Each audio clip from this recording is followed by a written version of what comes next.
playing with energy, and playing throughout the week and watching, like you were just saying, and I think it's a really good place to start. You get to the middle of the week and your ring said, well, you don't, I guess the thing I was pointing out was, I didn't even know that having some downtime or playtime had such an impact. So the way they're measuring things, there's a number of measurements. And this is the what ring? The Oura Ring. Oura. Because are there other things out there like that? This is one of the better ones for tracking statistics at night while you're sleeping and stuff. It gets your variable heart rate, it gets your heart rate, tracks how long it takes you to fall asleep. It tracks, like most watches do, the Fitbit, etc. What stages of the sleep you're in, etc.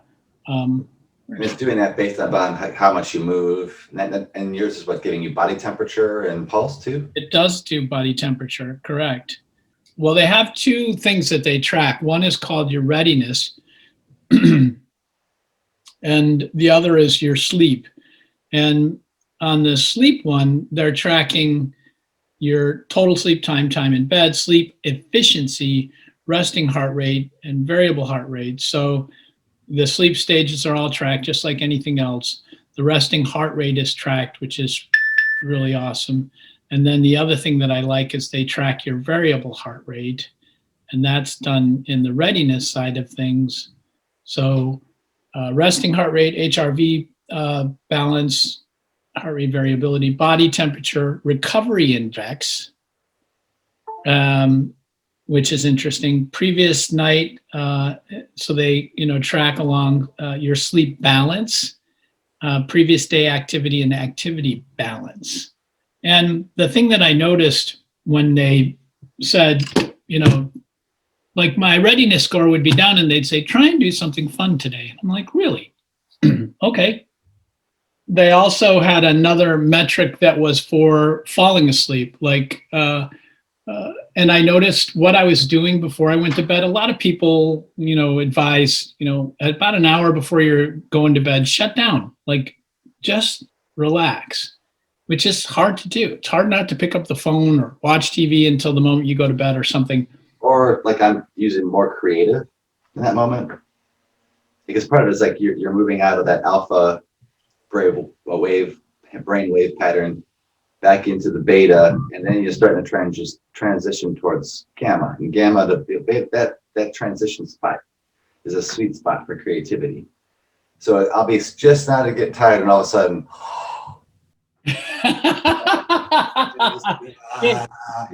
you need a pad. You need a pad. Write it down and keep going. And then, I'll find myself on here, and it'll be 2 a.m. and it'll be like, oh man, Exactly. So I noticed that when I did make sure that I was, taking breaks during the day, going out and doing something, taking a short walk. As I do a lot of walking, but just doing extra things. I'd go do something in the yard, for example, which is good. Get outside, or at night, if I do, because I don't always, take that time before bed and just settle, like don't really do anything, like just be present. I even don't try and read too much because it gets my mind racing. And I'll agree with you. What's interesting is that when I'm doing that, my mind is it does get more into, like, I would say, a creative space. But my scores are always better when I do that. Like they're noticeably increased. Yes. When I'm taking on that balance. And what you're just talking about is what I talk with them. Like, I can't fall asleep. I'm having a hard time. What are you doing before you fall asleep? So we look at the behavioral analysis. And even myself, I've noticed if I'm playing a video game, if I'm watching a television show, unless it's like a pleasant, happy show that ends on a nice note, and then the show's over, and then I just sit there and do a mindfulness component, a practice. And then it's just like, okay, and away we go. And that's partly why the people who are like, they're doing this on Facebook and they're getting hit with blue light, even though the filters doesn't matter, you're still engaging back and forth. And it's like, that's part of the reason I bought the book, the knee reader, that's e-ink, so that I'm not getting any of the typical harsher light. Right. It still comes down to turning that off. If I have the fireplace on, I usually sit in front of the fireplace and just watch the flames. And we can just begin to close down.